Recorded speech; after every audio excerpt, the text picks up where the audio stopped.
Meus irmãos, boa noite, graça e paz. Vamos orar nesse instante para nós começarmos nosso estudo dessa noite. Continuando o livro do Êxodo, estamos no capítulo 28. Quero te pedir que abra sua Bíblia já e deixe a Bíblia facilzinha aí, tá bom? Deixa aberta, vamos seguir o estudo dessa noite no livro do Êxodo. Nossa escola bíblica está ainda no livro do Êxodo, capítulo de número 28. E vamos ler apenas os versículos números 1 e 2, tá bom? Mas antes de nós fazermos a exposição do texto e os estudos, vamos à oração. Bendito e soberano Deus, nós queremos te agradecer, Pai, porque o Senhor nos concede a possibilidade de aprender, de compreender, de entender, Senhor, qual é a tua vontade, qual é o teu desejo, qual é a tua boa vontade para conosco. Senhor, a palavra que o Senhor nos deixou registrada através dos teus servos, para que possamos, entendendo o teu caminho, conduzir-nos de maneira santa e justa na tua presença. Que possamos te agradar, meu Senhor, como o Senhor exige que nós sejamos. Pai Santo, em nome de Jesus, muito obrigado a Deus por tudo que o Senhor tem feito, por toda a tua graça, por toda a tua misericórdia, por estarmos, meu Senhor amado, fortalecidos em Ti, nesses tempos tão difíceis, que o Senhor continua sustentando, meu Senhor. O Senhor sustentou os teus servos no passado, o Senhor sustentou os teus servos profetas, o Senhor sustentou os apóstolos, o Senhor tem sustentado a tua igreja, mesmo diante de tantas e tantas dificuldades e perseguições. O Senhor tem sustentado, Senhor amado, aqueles que o Senhor comprou com o sangue de Cristo Jesus. Pai, muito obrigado por tudo que o Senhor tem nos concedido. Toma nas tuas mãos as nossas vidas nesta noite e nos ajuda, meu Senhor, a poder hoje, ouvindo a tua palavra, aplicar aos nossos corações. Senhor, não nos deixa sermos ouvintes esquecidos, que apenas ouvem e ouvem e ouvem e ouvem e nunca aprendem e nunca mudam e nunca se convertem. Senhor, em nome de Jesus, aplica a tua palavra aos nossos corações. Nos ajuda, meu Senhor, a sermos modificados por tua palavra, em nome de Jesus. Amém. Muito bem, meus irmãos, eu quero ratificar aqui, Êxodo, capítulo de número 28, versos 1 e 2. Nós vamos fazer a leitura e logo depois da leitura desse texto vamos fazer nossos estudos bíblicos desta noite, tá bom? Depois eu faço algumas considerações também. Vamos lá. Êxodo capítulo 28, versos 1 e 2, diz assim a Escritura: Faze também vir para junto de ti Arão, teu irmão, e seus filhos com ele, dentre os filhos de Israel, para me oficiarem como sacerdotes, a saber, Arão e seus filhos, Nadab e Abiú, Eleazar e Itamar. Farás vestes sagradas para Arão, teu irmão, para glória e ornamento. Por enquanto, só até aqui. A gente vai falar sobre as vestes sacerdotais, sobre os filhos de Arão, mas nós precisamos, talvez não dê para falar tudo hoje. Talvez nosso momento de estudo bíblico, desse texto de capítulo 28, que vai se estender até o capítulo 30 de Êxodo, a gente vai ter muita coisa para falar aí, até o capítulo número 30, é isso?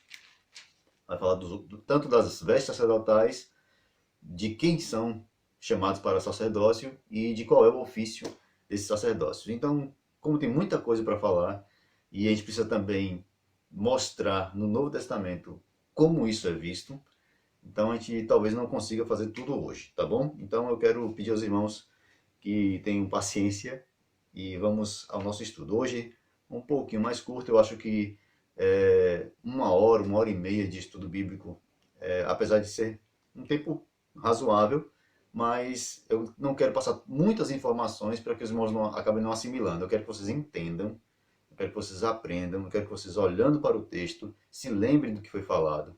Então a gente vai encurtar o nosso estudo para que a informação que for dada seja bem explicada e possa contribuir para a sua edificação, tá bom? Muito bem. Então, onde é que nós estamos? Capítulo 28 de Êxodo. Passamos aí pelo tabernáculo. A ordem é interessante que Deus fala com Moisés, e a ordem que ele dá das coisas é primeiro a respeito dos utensílios do tabernáculo. A primeira coisa que Deus manda Moisés fazer é a arca. Depois que Moisés faz a Arca da Aliança, ele então manda fazer os demais utensílios, o candelabro, o menorá, a mesa dos pães, a pia, que vai ficar na parte externa do tabernáculo, o altar do holocausto, que é praticamente a última coisa a ser ensinada, a ser mostrada como deveria ser feito. E depois, então, é que ele vai mostrar o tabernáculo, mandar fazer o tabernáculo. E depois ainda o átrio, o pátio externo do tabernáculo. Então, Deus vai mostrando os utensílios. Por último, ele vai, por último não, mas na sequência, ele manda fazer então, ele ordena quem serão os responsáveis por essa organização. Ele já disse quais serão os utensílios do culto, ele já disse como é a tenda para o culto e para a apresentação, onde Deus vai se apresentar e onde é que o povo vai se reunir, né, ao redor daquela tenda que está no meio do acampamento de Israel. E agora ele vai ensinar como é que deve se comportar aqueles que vão ser ministros, aqueles que serão os que irão coordenar, conduzir, organizar e terão acesso aos lugares do tabernáculo. O povo não entra. O povo não entra no tabernáculo. Quem entra no tabernáculo são os sacerdotes e levitas. Os sacerdotes que são todos da tribo de Levi, a gente vai ver isso mais tarde. Mas os sacerdotes, só eles e a família sacerdotal é que pode entrar no tabernáculo. O povo não entra, o povo assiste ao que está acontecendo, o povo leva a sua oferta até a entrada da tenda, mas eles não entram à tenda, tá certo? Muito bem. Então, a primeira coisa que o Senhor chama aqui a Moisés, nesse texto do capítulo 28, ele chama Moisés e diz, olha, você vai trazer a mim teu irmão Arão e os filhos dele. Pronto. Deus então separa Arão, que é irmão de Moisés. É interessante que Deus chama primeiro Moisés e por causa daquela desculpa, lembra lá? No início do livro de Êxodo, quando Deus chama Moisés para ir para o Egito, para libertar o povo de Israel, Arão, seu irmão, está no Egito, ele continua escravo. Moisés está lá no deserto, cuidando das ovelhas, e de lá o Senhor manda ele voltar. É de lá que ele volta para o Egito. Mas quando ele volta para o Egito, quando ele é mandado para o Egito, ele dá muitas desculpas e Deus então fala assim, olha, não é Arão teu irmão? Pois é, Arão será a tua boca. Arão será como um profeta e tu serás como Deus. Ou seja, eu vou falar com você vai falar com Arão e Arão vai transmitir a mensagem.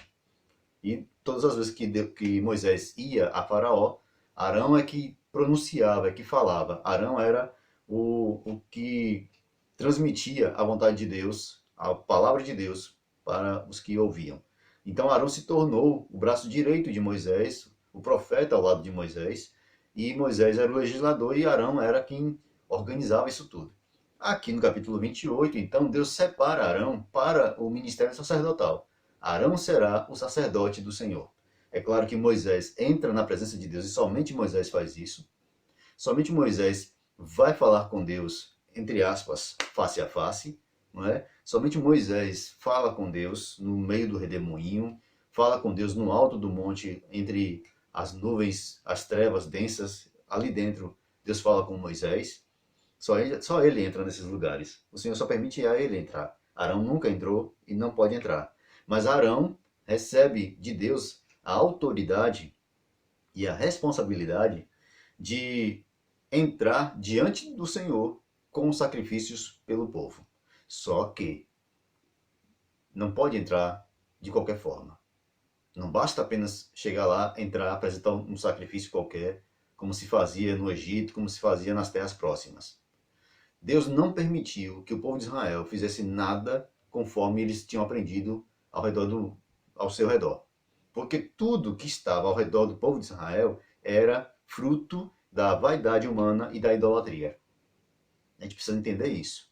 O culto ao Senhor não pode ter elementos externos, de fora, elementos da cultura, né, do pensamento, das formas como as pessoas, como outras religiões cultuam aos seus deuses.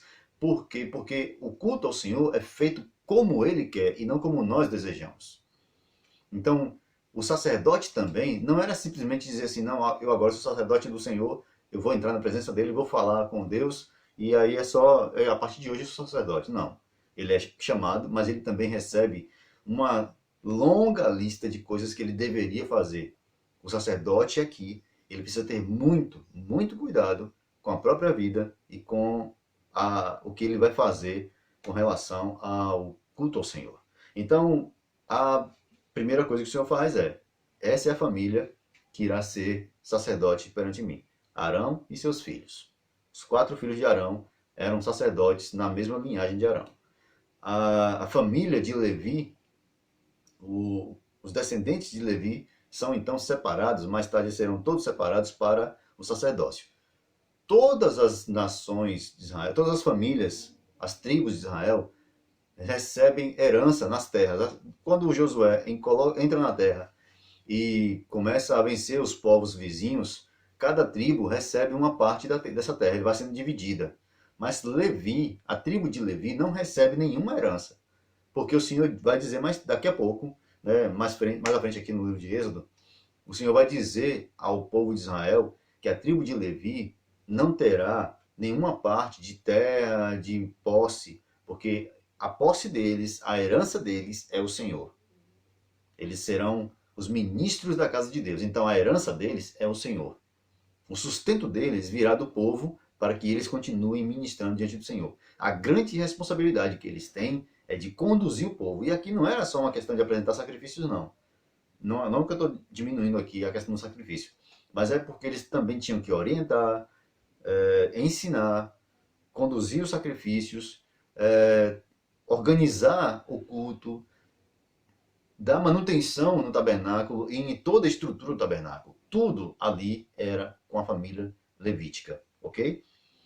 Então, assim, Arão é separado. E agora, interessante, que a primeira coisa que o Senhor diz a Arão, a Moisés, aliás, com relação a Arão, é que Arão deverá ter uma roupa, tanto ele quanto os demais que irão entrar no sacerdócio, eles deverão ter uma roupa especial. Eles não podem usar qualquer vestimenta.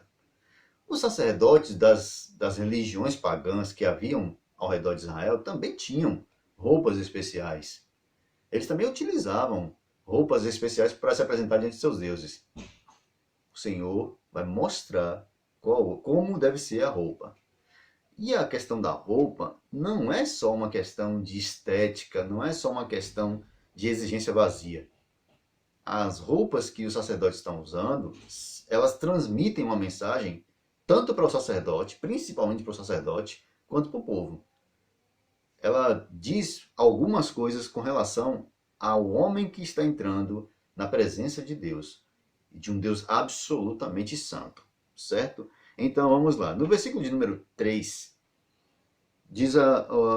o Senhor diz que a Moisés que ele fale com aqueles que ele já deu o dom, ele já distribuiu o dom de talentos artísticos, né, de forjar com ouro, de fazer as costuras, as bordaduras. Então, ele distribuiu os dons a esses homens. Então, ele chama esses homens agora e diga a eles que façam a roupa sacerdotal, as roupas para Arão. E que com essas roupas ele será consagrado e será ministro de um ofício sacerdotal, ok? Então, no versículo 4 ele começa a dizer: as vestes, pois, que farão são estas: um peitoral, uma estola sacerdotal, uma sobrepeles, uma túnica bordada, mitra e cinto. Eu vou botar a figurinha aí de um sacerdote vestido a caráter, né? Com essa roupa aqui. Os sacerdotes tinham 3 roupas, na verdade, né? 3 vestimentas diferentes, mas a primeira vestimenta que o Senhor manda que os sacerdotes usem é essa. Um peitoral, uma estola sacerdotal, uma sobrepeles, uma túnica bordada, mitra e cinto. Farão vestes sagradas para Arão, teu irmão, e para seus filhos, para me oficiarem como sacerdotes. Tomarão ouro, estofo azul, púrpura, carmesim, linho fino e farão a estola sacerdotal de ouro, estofo azul, púrpura e carmesim, linho fino retorcido, obra esmerada. Terá 2 ombreiras que se unam às suas 2 extremidades, e assim se unirá. E o cinto de obra esmerada, que estará sobre a estola sacerdotal, será de obra igual, da mesma obra de ouro, e estofo azul, e púrpura, e carmesim, e linho fino retorcido.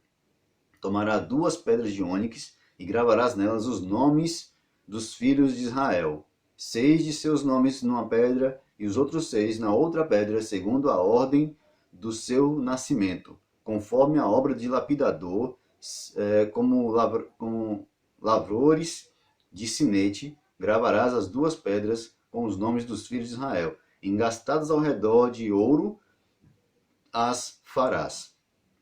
E porás as 2 pedras nas ombreiras da estola sacerdotal, por pedras de memória aos filhos de Israel. E Arão levará os seus nomes sobre os ombros, ambos os ombros, para a memória diante do Senhor.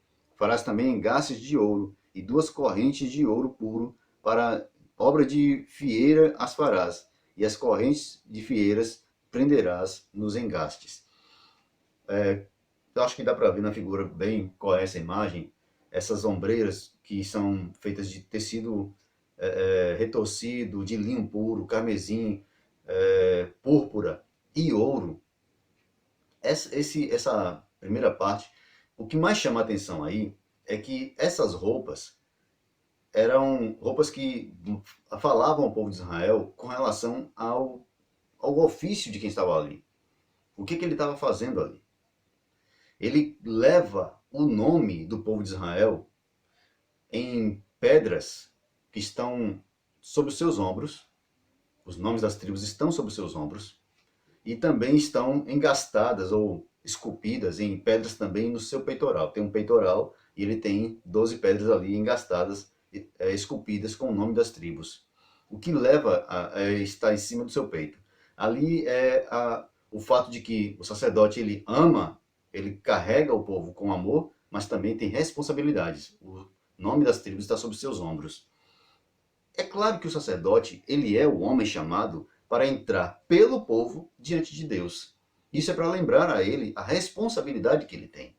E é para lembrar também a ele que ele deve fazer isso amando tanto ao povo como ao Senhor. Ele leva o povo diante do Senhor por amar o povo, mas também por amar a Deus, principalmente.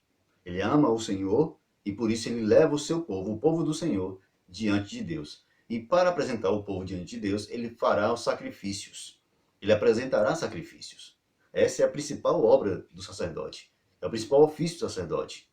Ele é o homem que conduz os pecados do povo, ele leva os pecados do povo através do sacrifício que ele faz. Ele, na consagração, né, de Arão e seus filhos, capítulo 29, você vê ali, eles pegam um cordeiro, todos eles, Arão e seus filhos, colocam as mãos sobre esse cordeiro, confessam as suas iniquidades e degolam o cordeiro. O sangue desse cordeiro, então, é aspergido em todos os utensílios do templo, neles, nas roupas que eles estão também, e nas pontas do altar do holocausto, ou do sacrifício. Para mostrar que mesmo o sacerdote, esse homem, precisava fazer remissão pelos próprios pecados. Precisava ter cuidado com a própria vida. Ele também era um pecador que estava sendo chamado para uma função santa, de entrar na presença do Senhor, de falar com Deus. Ele era o intercessor diante do Senhor, mas ele mesmo também era um homem pecador. Ele mesmo era um homem que tinha muitos defeitos. Ele mesmo estava sob a ira de Deus também por causa do pecado. Então ele apresenta sacrifício por ele mesmo, pelos sacerdotes, pelos levitas, e depois então de apresentar sacrifício por si mesmo e aspergir o sangue do sacrifício em todos os utensílios que todos são consagrados com sangue, aí então ele pode receber do povo o sacrifício do povo e apresentar ao Senhor. Isso é interessante porque o livro de Hebreus mostra que esse sacerdócio ele não era perfeito, porque essa obra que Arão vai fazer, ele receberá mandamento e ele fará isso continuamente. Os sacerdotes entram no tabernáculo continuamente para apresentar sacrifício pelo povo.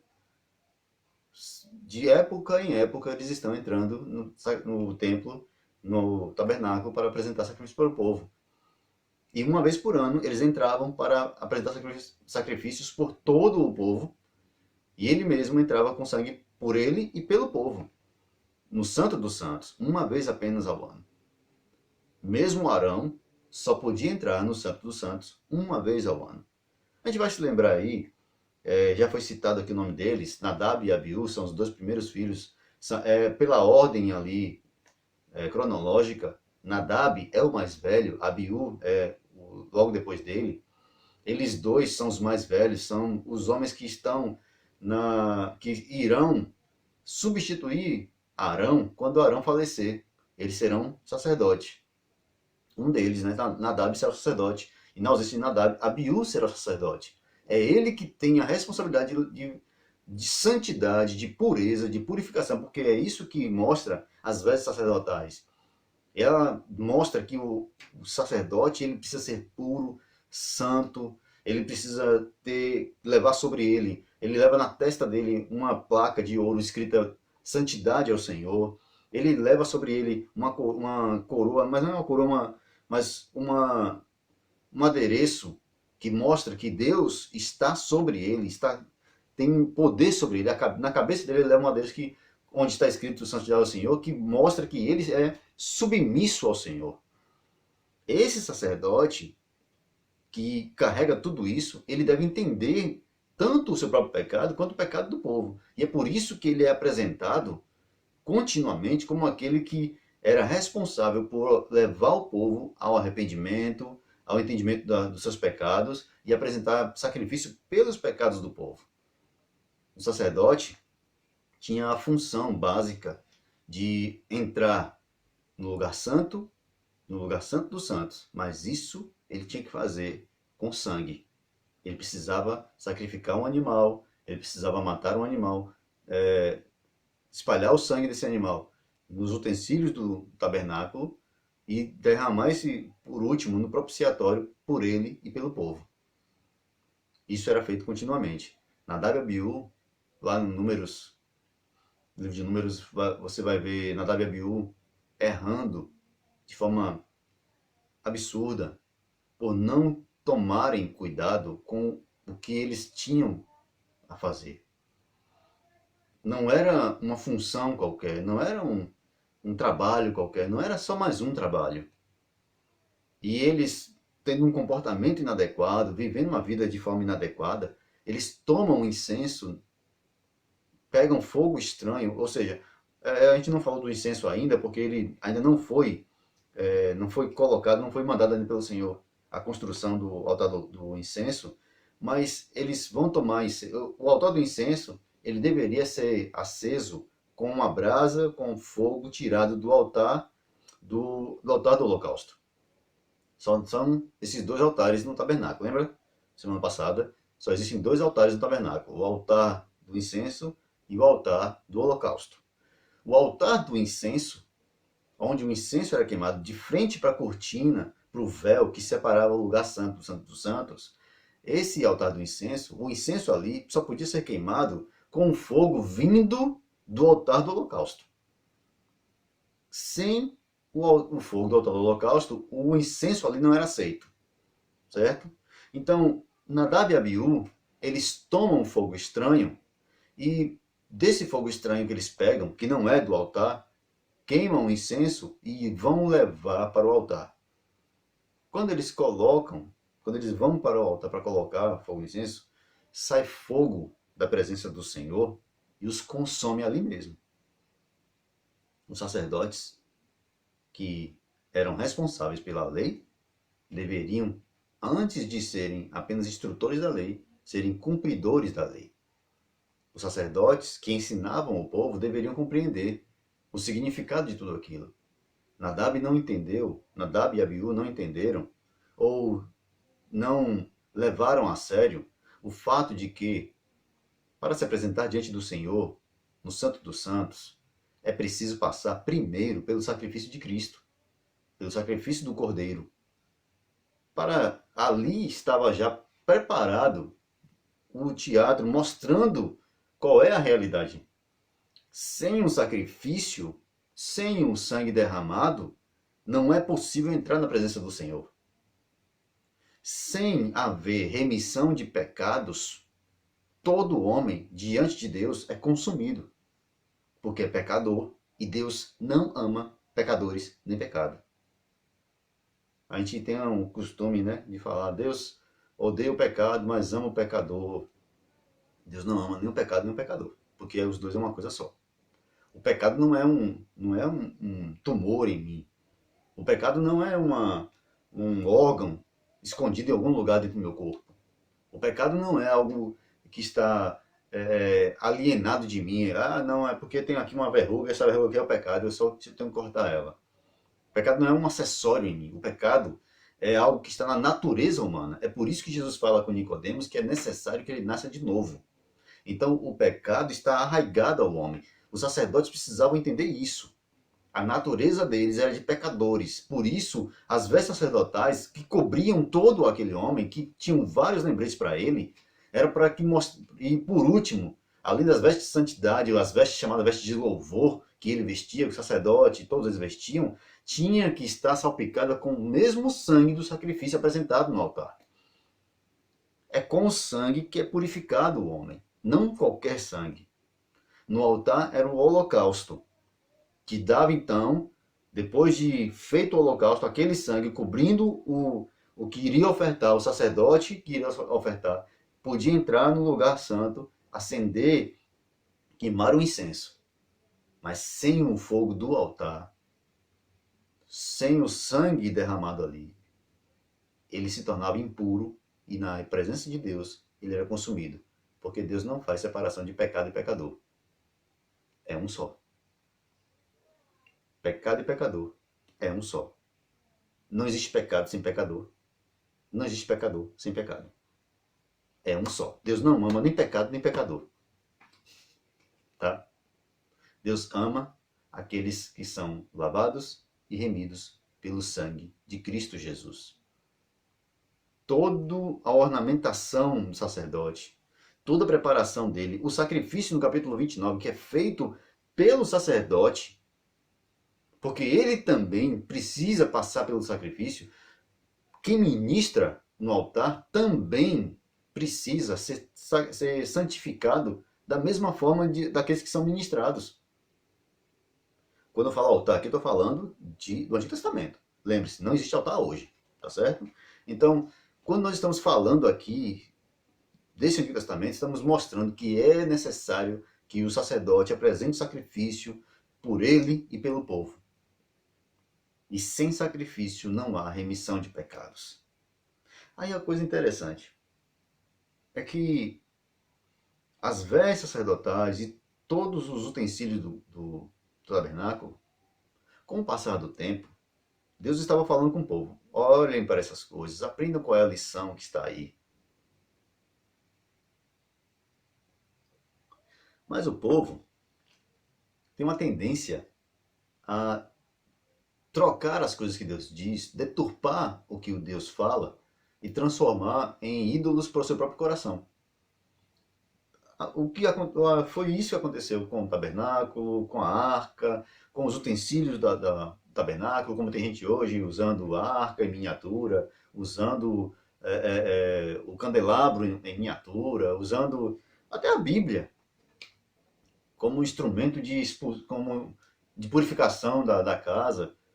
Tudo é sempre uma busca por alguma coisa, por algum objeto, por alguma coisa que possa trazer a presença de Deus ou purificar o ambiente. Não é isso. A Escritura não está falando para nós fazermos essas vestes para sacerdotes dos dias de hoje. Não é porque essas vestes eram santas, não é porque agora é um sacerdócio real, então nós temos que juntar as duas coisas.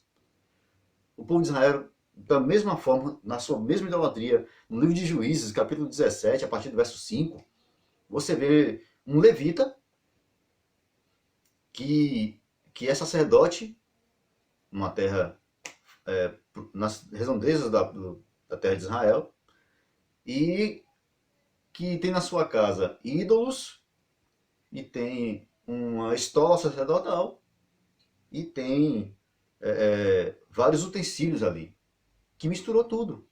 Ele pega a estola sacerdotal, ele usa como se fosse sacerdote, ele usa para apresentar. Ele é um levita, e ele usa isso para apresentar-se diante de imagens de deuses pagãos.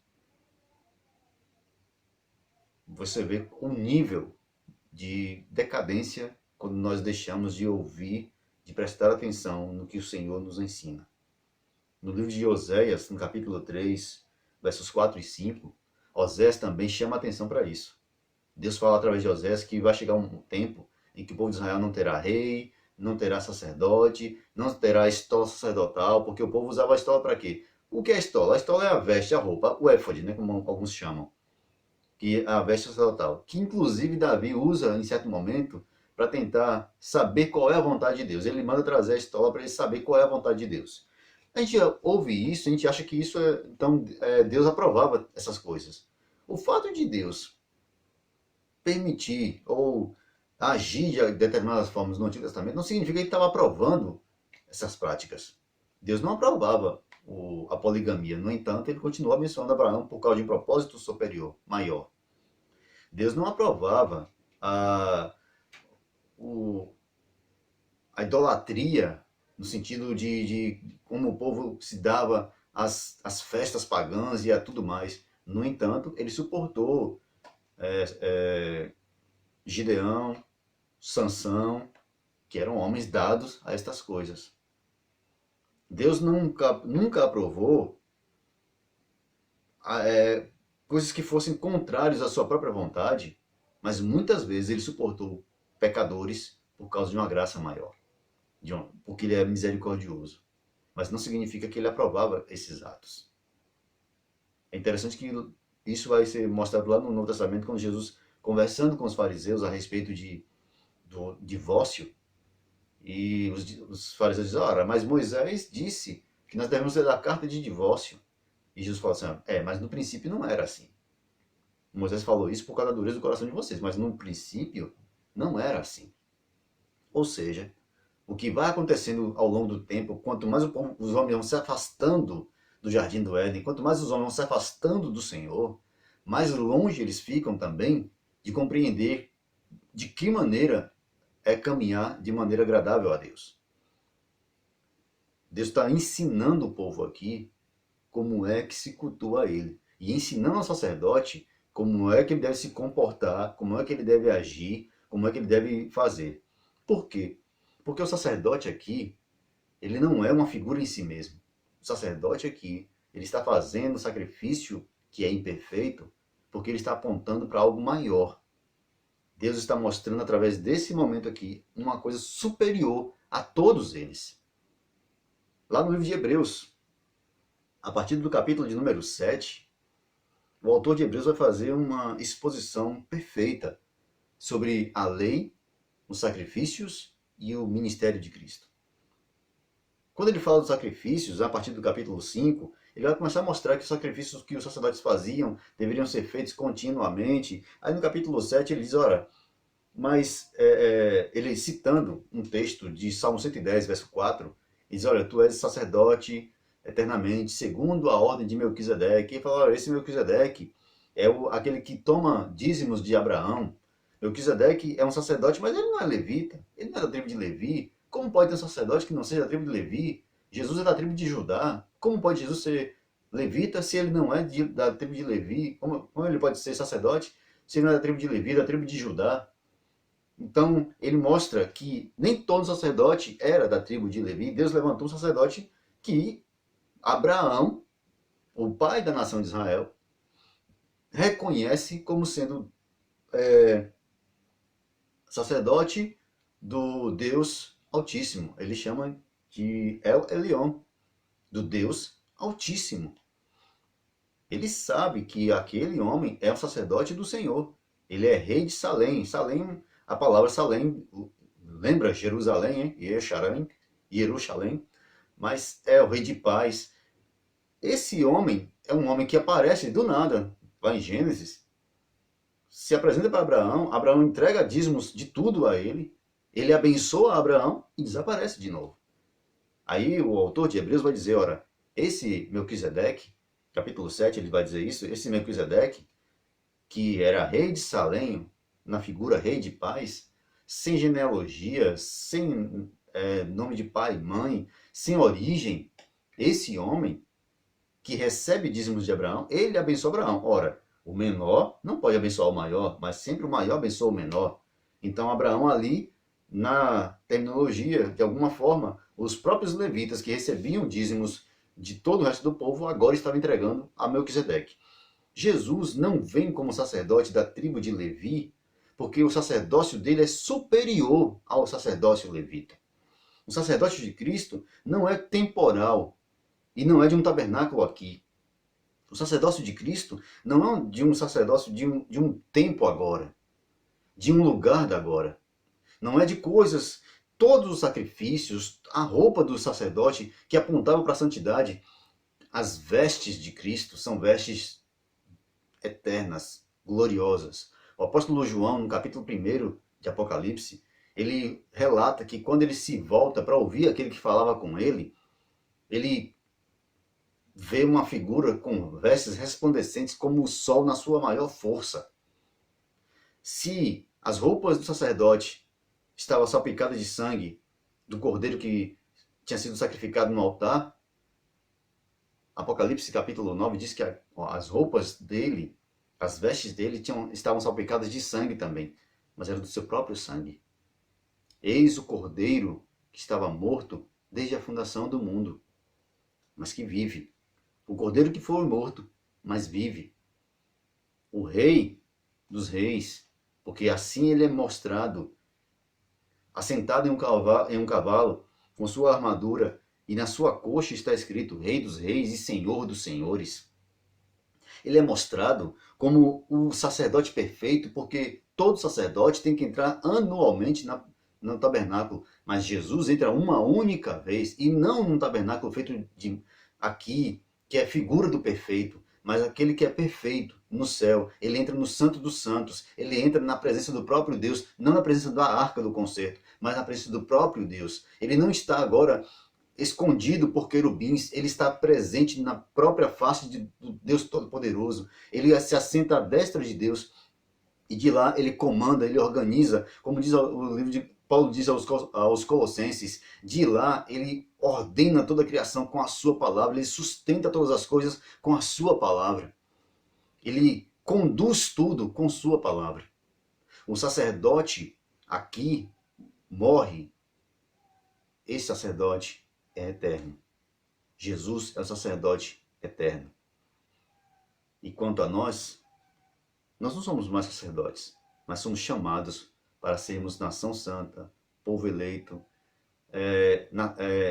um reino sacerdotal, como diz Apocalipse capítulo 5. Um povo sacerdotal. Mas nós não estamos apresentando sacrifício. Nós não estamos fazendo sacrifícios. Nós estamos fazendo o outro ofício do sacerdote, não sacrifício. Nós estamos apresentando ao povo o Deus Todo-Poderoso. Nós conduzimos o povo ao Deus Todo-Poderoso. Nós conduzimos pecadores a conhecer a Cristo, o sumo sacerdote de nossas almas. Nós, irmãos, somos chamados para anunciar a grandiosidade da graça de Deus revelada nesse sacerdócio aqui levítico, desde lá, mostrando a necessidade de haver derramamento de sangue, de um sacerdote que entrasse no Santo dos Santos pelo povo, mesmo que o povo estava fora, mas alguém entrava ali e falava diante de Deus. Agora nós temos um sumo sacerdote que não entra apenas uma vez, mas está lá continuamente. Ele entrou no lugar que não tem véu, onde o véu não pode esconder. É lá que ele está e ele de lá intercede por nós. É de lá que Jesus intercede por nossas vidas, por nossas almas. É de lá que ele ora por nós continuamente. É de lá que a oração feita em João capítulo 17 é ouvida até os dias de hoje. nós somos salvos pela graça de Deus e sustentados pela misericórdia do Senhor. Jesus é superior a Moisés, ao sacerdócio levítico, aos sacrifícios que eram feitos no Antigo Testamento, aos profetas, aos patriarcas. Ele é superior porque ele é Deus. Ele é superior porque ele é Senhor de todas as coisas. Ele é superior porque nas suas mãos está todo o poder nos céus e na terra. Ninguém, nada escapa das suas mãos. Ninguém pode chegar a Deus se não for por ele. Ninguém pode ouvir a voz de Deus se não pela intercessão de Cristo Jesus, nosso Senhor. Ninguém se chegará ao Senhor se não for por Cristo Jesus. O nosso sumo sacerdote, irmãos, nos leva à presença de Deus, nos conduz ao Senhor e intercede por nós, intercede por nossas almas. Que Deus em Cristo nos abençoe, nos fortaleça. Nós vamos continuar esse assunto agora falando sobre esses sacrifícios, alguns detalhes de sacrifícios que foram mostrados em Cristo Jesus, que são completamente relativos a Jesus. Uma orientação que eu dou aos irmãos é que quando você quiser estudar sobre o sacrifício perfeito de Cristo, você estude Êxodo, Levítico e Apocalipse. Porque Apocalipse é um eco de Êxodo. Então nós precisamos compreender esses 3 livros e para nós vermos o plano perfeito de Deus de salvação dos homens através do sacrifício perfeito. O sacrifício perfeito foi feito pelo sacerdote perfeito para aperfeiçoamento daqueles que ele chama por seus nomes. Deus em Cristo nos abençoe. Vamos orar mais uma vez. Bendito Pai, muito obrigado por essa noite. Nos abençoa, meu Senhor amado, ainda mais com a Tua palavra. Conduz os nossos corações a compreender tudo aquilo que o Senhor nos falou, meu Senhor, e a aplicar aos nossos corações. Senhor, nos ajuda a confiar naquele que intercede por nós. Bendito Deus, que os nossos corações descansem em Cristo Jesus, o nosso Senhor. Que os nossos corações descansem, meu Senhor amado, na graça do Senhor que tem nos sustentado todos os dias. Que nós venhamos a entender que não resta sacrifício, que não é por nossos esforços, que não é pelo que nós fazemos, mas é pela Tua imensa graça. Mas também, Senhor, não permita que isso gere em nós uma negligência, um marasmo, uma morte espiritual, Senhor, porque achamos que as coisas já foram feitas e não resta mais nada a ser feito, então nós temos que cruzar os braços e esperar que as coisas aconteçam. Senhor, nos ajuda a trabalharmos com alegria em prol do Teu reino, mas sem entender que isso tem qualquer mérito sobre nossa salvação. Pai Santo, nos ajuda a sermos instrumentos da Tua graça no meio dessa geração. Nos ajuda, meu Senhor, a apontar para o Calvário, a apontar para o sacrifício perfeito, apontar para o Senhor glorificado. E os homens, vendo a Tua glória, vendo a Tua graça, venham a se converter dos seus maus caminhos. Pai amado, muito obrigado por tudo. Nós te agradecemos em o nome santo de Jesus. Amém. Graças a Deus, meus irmãos. Deus em Cristo abençoe os amados. Lembrando, peço aos irmãos que confirmem seus nomes lá no WhatsApp da igreja, porque nós vamos, no próximo domingo, vamos fazer normalmente o culto no mesmo horário, mas se muitos irmãos confirmarem sua presença, nós vamos dividir o culto em 2 horários. Nós não podemos lotar a igreja, nós não vamos ficar desobedecendo uma ordem que até então é necessária. Estamos num período ainda de atenção, então nós vamos dividir o culto em 2 horários, se muitos irmãos confirmarem. Se todos os irmãos confirmarem presença, se nós tivermos muitos irmãos ali que vão estar presentes, inclusive aqueles que não cearam conosco no domingo passado, se poderão estar para cear também. Nós vamos fazer esses 2 momentos separados, tá bom? Então os irmãos confirmem seus nomes para que a gente possa nos organizar. Deus e Cristo abençoe os amados irmãos. Tenham uma boa noite. Que a graça do nosso Senhor e Salvador Jesus Cristo, o amor de Deus e as consolações do Espírito Santo sejam com todos, hoje e sempre. Amém.